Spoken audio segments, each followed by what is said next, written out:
The game you're seeing on screen right now is called Witchfire. It's a dark fantasy roguelite shooter that was made by a small indie studio, and it released out of early access just a few days ago. Not a lot of people are talking about it right now, which probably has to do with the fact that it released next to titles such as Lies of P, Cyberpunk Phantom Liberty, and, let me check my notes, a small title called Starfield? Anyways, I've been playing the game since the release, and I'm done with most of the content the early access version has to offer, so I want to give you my thoughts and whether or not the game is worth checking out. As a small side note, I'm not paid by the developers to make this video, and I bought the key myself, so all the opinions in this video are my own. As a roguelite inspired game, Witchfire has several handcrafted maps, only 2 of which are available in the early access version right now. The maps are filled with randomly placed clusters of enemies of different difficulty levels, as well as various rewards. The main rewards are a resource called Witchfire, which also gives the title to the game, and another one called Gold. The gameplay loop goes like this. You take a portal from your base to a map of your choice. Here you'll clear different camps of enemies, loot chests, and complete events. There are several things making this difficult. First of all, there's always the chance of spawning an event called a calamity. This basically means you've been found out, and you'll either have to kill a ton of enemies or destroy the Calamity Catalyst, which is a weird light beacon with floating skulls around it. Looks kinda metal, to be honest, I like it. This catalyst can spawn anywhere on the map, so if it ends up on the other end of the world, you might just be screwed. I've had several situations where these spawn at the worst time possible, and I've had to sprint across the entire map, which can be a little bit frustrating. Another danger on the map is the Warden. This guy will roam around with his lantern looking for you, and when he spots you with the light of his lantern, he's going to summon a few enemies and disappear. Honestly, the Warden has been the least of my concerns, however, as the guy is both blind and deaf and can be avoided fairly easily. Seriously, the guy needs some hearing aids.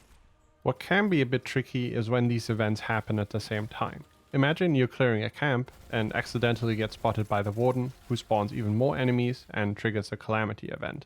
Things can get overwhelming very quickly, and your only way out at that point would be running away or trying to desperately destroy the catalyst. In addition to other permanent rewards, you can find temporary upgrades called Arcana, where you can upgrade your guns, spells, and other aspects of your gameplay. The longer you manage to stay in a round, the more powerful you're going to become through these upgrades. When you feel like you've gathered enough rewards, or you're running low on resources such as ammo or health, you can take a portal that is randomly placed around the map to return to base. The catch here is that rewards such as Witchfire and Gold are lost if the player dies. You do leave your Witchfire behind, which gives you a chance to collect it in the next round, however. When you return to base, you can spend your Witchfire on upgrading your attributes, which will let you level up. Gold can be spent to increase research speed, which you need to do to get new weapons, spells, and magical items. As you level up, the game adds more enemy varieties, making the game significantly more challenging over time, and it kind of keeps you on your toes. When you feel powerful enough, you can choose to tackle the map's boss in a very difficult boss fight, playing which will allow you to progress to the next map. The combat of Witchfire is by far its biggest strength. The weapons feel great to use, dodging and movement are fluid and rewarding to learn, and the magic is powerful and fun to use. Let me talk you through some of the guns and spells available, so you can get an idea of what they're like. Before that though, you need to know that guns, spells, and magical items are upgraded through Mysteria. Basically, as you use them and provide certain upgrades through research, you're able to unlock different effects that make them more powerful. My favorite weapon is actually the one that the game gives you at the start, the hand cannon called Hunger. This is a very short range weapon, only effective up to 10 meters when hip firing or 14 meters when aiming down sights. It has a small clip of only 6 bullets, which means that you're going to be in the middle of combat, dashing around and trying to make every bullet count by headshotting enemies. The Mysteria available for the weapon allow you to get charged shots that deal extra damage in return for landing critical hits, aka headshots, and increase the damage of these charged bullets for every critical hit you land before reloading. This makes it a powerful close-range weapon that relies on good dodging, reflexes, and being able to land headshots. Another favorite weapon of mine is Midas, the auto rifle. This gun is effective at medium range and has Mysterias focused around the overheating mechanic. As you shoot, the weapon is going to heat up. Bullets will deal additional damage when the weapon is heated and less when it's overheated. However, overheated bullets will apply a burn effect to enemies, and you're able to reload much faster when it's in that state. This makes it so the weapon is great against larger enemies that can take a lot of bullets, because you can continuously dump most of your magazine into them, apply burn, and get a sped up reload. Other guns include a bolt action rifle, a sniper rifle, a fast pistol, as well as a shotgun. It's safe to say that this system is both creative and well executed in this game. All of the guns have their place and feel extremely satisfying to use. One thing that's worth noting here is that the game has very generous hitboxes. Look at this dummy for example. When the crosshair turns red, the bullet is going to deal damage. As you can see, I'm nowhere near the enemy with my aim, but the bullet still hits. So if you thought I'm some aim god from the gameplay before, I'm really not. Although I do believe that players with particularly poor aim will still struggle in this. I do wish there was a setting that allowed players to change the hitboxes to be closer to the actual model of the enemies, for those of us who want to spice up the challenge a little bit. The spells available are equally well executed and use the same Mysteria system when it comes to upgrading them. There are 2 spell slots, and you can only have one of each type in a round: light spells and heavy spells. One of my favorite light spells is Lightning Bolt, which shoots a bolt that shocks and knocks back enemies. It's not only great for crowd control, but also deals decent damage. Frost Cone will freeze enemies in its path, allowing you to land easy headshots, or to buy some time to get out of the way. Blight Cysts will apply assists that can either attach to enemies or the environment, and can be shot to deal damage to enemies and apply decay, dealing damage over time. Fireball simply shoots a set of 3 homing fireballs at enemies that apply a burning effect. And finally, Shockwave can be used to stun enemies around you. The heavy spells are more powerful and also take longer to recharge. Iron Cross spawns a giant cross that chains enemies to itself with lightning.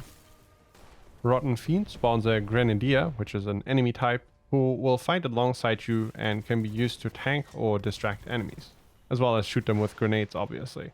Cursed Bell is probably the most stylish of the bunch. It spawns a giant bell that stuns enemies on the initial spawn and can be shot 2 more times afterwards to stun enemies again. And finally, for the heavy spells, Ice Sphere creates a giant barrier that no missiles or spells can pass through, and enemies that step into it are briefly frozen. All of these spells have their niche uses and feel great to use and to upgrade. They synergize well with various weapons and can be made even more powerful through the arcana that you can find on the maps. If you can get your hands on some arcana upgrades for a specific spell category while running one of them, it can lead to you feeling extremely powerful for the rest of the round. My only issues with the spells right now is that there are simply too few of them, and I hope that's something that developers will work on during the early access of the game. As you're shooting and using spells, enemies will have their own special attacks that they are going to throw at you. These are usually indicated with a red glow, which will help you time your dodge. Swordsmen, for example, will dash at you from a distance, and musketeers will take a charged shot at you. Whenever they're charging an attack off-screen, there's a warning system that alerts you to an incoming attack, which works wonderfully in this game. Dodging, just like casting spells, sprinting, jumping, as well as using some of the weapons, takes stamina. When you run out of stamina, you're extremely vulnerable because you're unable to dodge enemy attacks. Because of that, the whole game essentially boils down to how well you can manage your stamina. This works pretty well and leads to larger enemy groups feeling very challenging. The game has really good movement, and sometimes it can actually feel a little bit overpowered because you can easily break line of sight with enemies and escape into the hills where they're going to have trouble following you. On the first map in particular, you can dodge entire sections by just jumping across the rocks. Engaging enemies from up here also makes some of the encounters a lot easier. Because of the double jump, you're also never going to take any falling damage if you time the second jump well. The second I learned that, my movement across the map just skyrocketed to new levels. Let's talk about the overall systems of the game, what they do well, and which ones could use some work. First of all, the research system feels quite good. Basically, you walk up to this mirror and select 2 things you want to research. You then enter a few rounds, at the end of which your research may be completed. The research can be sped up with gold that you find. However, I found that right now there are simply not enough things for you to research to necessitate finding and spending gold, because your research will probably be ahead of your attributes most of the time. This turns the various cursed items that you can find and bring back to the base far less useful just a few hours into the game. I found myself simply ignoring them after a while, as they simply don't provide much benefit. To fix this, I think the developers should come up with an alternative way to spend gold perhaps. The Witchfire that you find can be spent on attributes. Those are Vitality, Healing, Endurance, Witchery, Metanoia, and Luck. Vitality and Healing increase your health pool and the rate at which you regain health from health potions and mushrooms that you can find in the game. Endurance relates to your stamina, its recharge rate, and your dash distance. Witchery reduces spell cooldowns, Metanoia increases the Witchfire that you gain, and lastly, Luck impacts the quality and quantity of items you find, but also has an effect on the chance to spawn calamities. Overall, the progression felt fun to go through, and probably just needs to be fleshed out a little bit over the next year.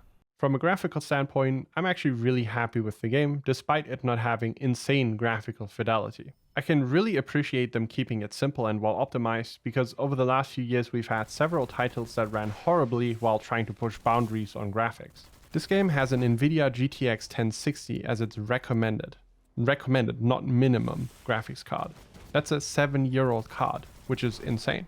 It runs really well on my PC, mostly running at the cap of 165Hz on high settings on my 3070 Ti. Initially I had a few stutters while running around, but the recent patch and the Nvidia driver update fixed it. I've had no crashes, and outside of some visual glitches, I've also had no bugs that I noticed while playing. The loading screens are impressively short. Here's how long it takes to get from the main menu to... oh wait, we're already there. So overall, this game runs like a dream. The environments are well designed and immersive, and while some textures are fairly low resolution, that's a trade-off I'm more than willing to take for the performance that the game delivers. Overall, the game is a bit rough around the edges. There's some spelling issues, for example. When you finish an event, it says "success," or here we're following someone treacherous. But these are minor, petty issues that they're probably going to fix very soon, at least after this video. Overall, Witchfire is a fun project that, in my opinion, has huge potential. It nails the combat, has a decent progression system, and focuses on what it does best. The price is currently set at €36, which is about half the price for a full-price game nowadays. While it's only available on Epic Store at the moment, they plan on releasing it to Steam eventually, presumably when it leaves early access about a year from now. The content is enough for 10 to 20 hours of gameplay for an average player right now, in my estimation. All of that time will be spent in the same two environments, so it can be a little bit repetitive after a while. There's also not really any story content that you can unlock or dialogues to experience.